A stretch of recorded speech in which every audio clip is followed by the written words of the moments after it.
இதே இடத்துல அல்ஃபான்சோ குரான் வந்திருந்தாரு, மணி சார் இருந்தாரு, நாங்கள் எல்லாம் உட்காந்து பேசிட்டு இருந்தோம். இவரு ரவி கே சந்திரன் எல்லாம் இருந்தாங்க, சித்தார்த் இருந்தாரு. அல்ஃபான்சோ குரான்கிறவர் வந்து நிஜமாவே ஒரு இன்டர்நேஷனல் டைரக்டர். நாங்கெல்லாம் பார்த்து வியக்கிற டைரக்டர். அந்த ரோமாங்கிற ஒரு படம் வந்து கலக்கிடுச்சு.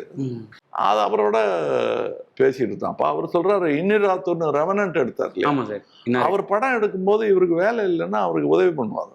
அவர் வந்து ஒர்க் இல்லைன்னா இப்ப வந்து பார்த்து எடிட்டிங் பார்த்துக்கன்னா பார்த்துருவாங்க ஒருத்தருக்கு ஒருத்தர்.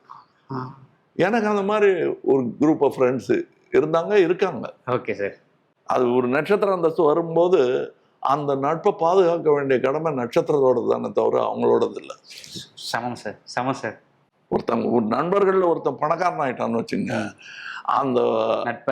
அந்த நட்பை மதிக்க வேண்டியது பணக்காரனோட வேலை. Correct correct. அவனுக்கு பயமா இருக்கும், அவமானப்படத்துக்கு பயம், சுயமரியாதை தானே முதல். அவன் வரமாட்டான். ஸோ அவனை மரியாதை கொடுத்து நட்பு வேணும்னா. புரியுது சார். அப்படிதான், அதுதான் நான் பண்ணிட்டு இருக்கேன்.